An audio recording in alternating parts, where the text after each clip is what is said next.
Apouchou, ça va? Super. D'accord. Ces temps-ci, tu n'es plus aussi actif sur les réseaux sociaux. C'est dû à quoi? Bon, c'est dû à cette nouvelle vision que je veux me donner. Voilà, parce que j'ai déjà tout accompli en quelque sorte à travers les réseaux sociaux. J'ai révolutionné le milieu des influenceurs. Donc, il est temps pour moi de donner aussi la place aussi à cette nouvelle génération, à cette nouvelle vague d'influenceurs qui arrivent, comme les Paco Yao, comme tout le monde. Voilà. Donc, désormais, j'essaye de me positionner un peu comme le Asalfo des influenceurs. D'accord. Est-ce que ça veut dire qu'on va peut te voir sur les réseaux sociaux comme tu le faisais avant ou... Non, on peut me voir. Voilà, sauf que mes prises de position sont vraiment limitées maintenant. Voilà, lorsque je dois sortir, c'est que ça doit être vraiment des problèmes d'État, quoi. On a besoin des guides dans le but d'apporter... des problèmes d'État. Des problèmes d'État, oui. Bien sûr. Donc, tu fais un peu de direct et tout ça, comme avant? Non, je fais des directs, mais pas comme avant. Voilà, pas comme avant. Comme je le dis, désormais, lorsque Apouchou National sort, voilà, c'est que quand il finit de parler, hein, il y a désormais des résultats qui doivent suivre. D'accord, c'est cool. Karina? Toi, Apouchou, tu te présentes comme le plus debout des artistes de Côte d'Ivoire. Non, pas que artistes, influenceurs, artistes, tout le de la monde. nouvelle génération. Tu es le plus debout, hein, de la nouvelle génération. Bon, toi, tu te bases sur quoi pour dire que toi, tu es le plus debout? Non, mais c'est moi qui dis que je suis le plus debout. Voilà, donc... Tu te bases sur quoi? Est-ce que nous, on peut savoir? Est-ce que les papois peuvent savoir? Non, mais tout le monde le sait, tout le monde le sait. Quand on parle d'Apouchou National, on sait que dans la nouvelle génération, c'est le paroxysme. Donc, voilà. Quelles sont les caractéristiques, d'un debout? Ben, un debout déjà... Du debout que tu es? Non, mais j'ai pas besoin... Aujourd'hui, mais j'ai même pas besoin de dire que je suis le plus debout. On sait que je suis le plus debout, voilà. Comment? Ben, quand je vais dans mes prestations, le public, aujourd'hui, ils le savent. Voilà. Tu peux plus marcher comme ça dans les rues, comme ça. Avant, tu pouvais le faire. Maintenant, tu peux plus marcher comme ça. Toujours des gars du corps, tu vois. J'ai toujours eu ça depuis que je suis venu à Abidjan. Hein. D'accord. Voilà, j'ai 2 gars de corps, j'ai toute une équipe. Je me balade avec 3 voitures à Abidjan. C'est ça aussi un artiste. Un artiste, c'est quelqu'un qui doit faire rêver. Un artiste, c'est pas seulement que savoir chanter. Savoir chanter, pour moi, c'est 5% de ton talent. Un artiste, c'est tout ce qui va avec l'image, ce qu'il dégage. Lorsqu'on voit l'artiste dans les rues, comment est-ce qu'il se présente et tout ça. Donc, ça aussi un artiste. Et c'est parce que tu te sens menacé que tu te promènes avec des gars du corps ou ça répond à quel besoin? Non, je ne suis même pas encore arrivé. Peut-être dans le futur, je vais marcher 10, 20. Comme le font les artistes Anango, Ghané et tout ça. Voilà. Un artiste, c'est pas... Moi, je ne suis pas un artiste belledrome pour me promener toute seule. Est-ce que tu connais des artistes? Qui est artiste belledrome? Tu en connais des artistes? Il y en a plein. J'en connais. Qui ça? Non, mais je n'ai pas besoin d'offenser quelqu'un. Mais il y en a ici, il y en a en Côte d'Ivoire ici. Ben, il y en a même sur ce plateau, on ne sait jamais.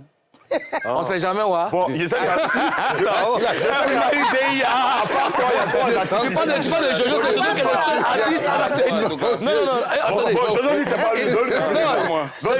Ozone, monsieur le Premier ministre, je vous interdis de passer sur ce genre de propos. Parce que selon la Constitution, oui, monsieur le Premier ministre. Selon la Constitution, oui, monsieur le Premier ministre. Aucun membre, aucun individu ne doit entrer en Papouasie et manquer de respect. Je ne peux pas accepter ça. Alors, il a dit ici, il a dit sur ce plateau, entre nous savons que, Allah...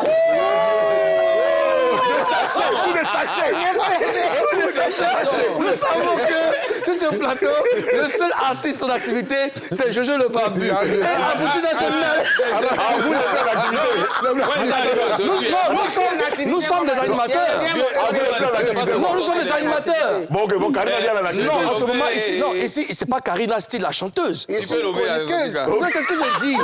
C'est ce que j'ai dit. Est-ce que vous me comprenez? Est-ce que vous me comprenez? Tu peux lever un sorti. Non, est-ce qu'on peut... Moi, c'est aujourd'hui, c'est hier, il a balancé mon livre. Ok. Est-ce qu'on peut se comprendre? Karina Style et Moulou Coucou sur le plateau sont des animateurs. Ils n'ont pas leur casquette de chanteur. Dans le seul artiste ici. C'est le Ton dernier son est sorti quand? Il y a longtemps. Je ne sais pas les guides. Maman n'est pas Je parle du réalisateur. Karina avait 1 an, elle va chanter. Lui, ça fait 2 ans, elle va chanter. Donc, ils ne sont pas dedans. Oui, ils ne sont pas dedans. C'est ça, ils sont pas. C'est Jojo. Il parle de Jojo. Non, il ne peut pas... Alors, Attends, j'aimerais relancer, parce qu'il n'a pas vraiment répondu. Il est debout dans parce que nous, quand on dit debout, là, c'est Jay. c'est Jay. Quand on dit couler, là, c'est que ça s'est chié. Voilà, ça s'est chié. Donc, du coup, là, Tu es debout comment? Tu as expliqué que tu te... Il y a des gens qui se promènent et regardent corps. Ils ont fini le film. Rien. De la frappe. C'est-à-dire que tu as l'argent. Non, mais c'est pas une question de ce premier gars de quoi qui n'a rien. Moi, ceux qui travaillent, bon, ils sont payés. Abi, tu es debout financièrement, c'est ce qu'il demande. mois quand même. 600 000 francs par mois, les deux gars, chacun les gars du corps? Non, 300 000, 350 000. Donc tu as l'argent. Non, c'est pas une question d'avoir l'argent, mais c'est une question de ma politique étant artiste. Voilà. Je suis pas le plus riche des artistes de Côte d'Ivoire ou même de la nouvelle génération. Non, mais j'ai mis une politique en place. Mais pour se balader avec Ozone, pour se balader avec 3 véhicules, gars du corps et tout ça, mon cher, pour payer le carburant, pour payer quelqu'un à 300 000. Aujourd'hui, par exemple, moi, je suis le genre d'artiste, j'ai pas beaucoup de prestations. Hein. Parce que moi, j'ai pas besoin d'avoir beaucoup de prestations. Mais quand même, tu as de l'argent. Mais 2-3 prestations déjà, ça me suffit. Parce que je ne presse pas à moins de 2 millions. D'accord. Wow. Voilà, donc ça fait que je me suis mis une barrière. Quand tu veux inviter Apouchou National, tu sais que tu invites d'abord l'influenceur, tu invites l'artiste, tu invites tout à la fois. D'accord. Voilà, donc quand j'arrive, on sait que voilà. Donc moi, déjà, mes 3-4 prestations le mois, déjà, moi, ça me suffit. Super. Ça me permet de pouvoir subvenir aux besoins. Alors, depuis quelque temps, tu es président fondateur d'une fondation, donc de la fondation AP Lumière d'Afrique. Ouais. Alors, pourquoi tu as voulu créer une fondation? Bon, déjà, j'ai créé une fondation déjà parce que au niveau stade de là où je suis, il faudrait que les gens puissent profiter quand même de ce que Dieu m'a donné. Voilà, parce qu'il y a de cela 4 ans en arrière, en 2020, je n'avais même pas 10 000 abonnés. Aujourd'hui, je comptabilise près de 6 millions de personnes. Et 6 millions de personnes, qu'est-ce que le public gagne en retour et qu'est-ce que j'offre à ma Côte d'Ivoire? Voilà, parce que je suis quand même une petite figure emblématique quand même de mon pays. Donc il faudrait que je puisse me servir de cette notoriété-là dans le but de faire sortir le maximum de jeunes que je croise dans les rues qui me disent « Apouchou National, on aime ce que tu fais, on a envie de devenir comme toi. » Par exemple, quand je me promène au feu de Rivera 2, où je vois des jeunes qui arrêtent mon véhicule, qui disent « Ah, vieux père, on veut te ressembler » et tout ça. Donc j'ai mis cette fondation en place dans le but de pouvoir aider ces jeunes-là. C'est pourquoi, voilà, c'est-à-dire que... la première chose que la fondation fait, déjà, c'est de venir en aide aux enfants de la rue. Et puis, omni ça aussi, voilà, j'essaye quand même d'apporter aussi du soutien à nos mamans, aux femmes veuves, à presque beaucoup de personnes, quoi. D'accord. Alors, quels sont les actes que tu as déjà posés avec ta fondation? J'en ai fait assez, hein. Les actes, déjà, j'ai déjà fait plus de 100 permis déjà pour les jeunes de la rue, et aujourd'hui, qui sont recensés. Voilà, je essaye de faire sortir certains qui ont vraiment envie de faire quelque chose, parce que, par exemple, j'ai vu un jeune à la Rivera 2 qui m'a dit « Ah, lui veut faire mécanique, mais il ne connaît personne. » Donc, du coup, j'ai vu une personne qui a un garage de mécanique au feu de là où Arafat est décédé. Là. Donc, du coup, j'ai essayé d'envoyer le jeune là-bas, aujourd'hui, qui attend d'apprendre la formation des mécaniques. Donc, il y a d'autres qui ont envie d'apprendre plomberie, il y a d'autres qui ont envie d'avoir un permis pour être chauffeur de gros camions. Voilà, donc je sais quand même, avec le peu de moyens que j'ai... Il y a de la volonté, c'est le plus important. Il y a de la volonté. Est-ce qu'il y a un suivi après Bien sûr, bien sûr. C'est le suivi même déjà qui est important. Parce qu'aujourd'hui, il y a des personnes qui vont juste dans le but d'avoir la sympathie de certaines personnes. C'est-à-dire qu'ils vont vers ces jeunes-là, font des capsules vidéo, et puis après, ils disparaissent. Et puis après, il n'y a pas de suivi. Donc moi, aujourd'hui, cette fondation, c'est de pouvoir être là du début jusqu'à la fin. Parce qu'aujourd'hui, un enfant, par exemple, qui est dans la rue, qui, chaque jour que Dieu fait, il touche au moins 3 000, 4 000 francs en faisant la manche, quand tu l'enlèves dans la rue, au moins essaie de lui donner le minimum. Même s'il peut toucher 2 000 francs par jour, ça ne va pas lui donner la force de pouvoir retourner encore dans la rue. Mais quand on prend ces jeunes-là, eux, quand on dit non, viens, on va te mettre dans telle formation. Et puis le jeune, même pour gagner 500 francs pour pouvoir manger, c'est difficile. Tu te dis que par exemple, tu payes la formation, donc du coup, le jeune doit se débrouiller. Mais après, le jeune, là, une fois qu'il ne gagne pas ce qu'il avait l'habitude de pouvoir gagner, il retourne encore dans la rue. Donc c'est comme si ce que tu as pu accomplir est zéro. Donc il faut avoir un suivi derrière. Et ce suivi-là, maintenant, c'est... Si par la grâce de Dieu, j'ai l'accompagnement peut-être de l'État ou bien voilà, d'une structure vraiment qualifiée, voilà, je pourrais véritablement suivre ces jeunes-là comme il faut pour que, voilà, demain, on puisse dire que, ah, voici ce jeune-là qui était dans la rue, aujourd'hui, voilà, aujourd'hui, là où... C'est bien, c'est quand même bien. Super. Qui t'es fixé comme objectif 0 enfants dans les rues à l'horizon 2030. Oui, exactement. Hein? Tous les enfants ont droit à l'éducation. Bien sûr. C'est un gros challenge. Bien sûr.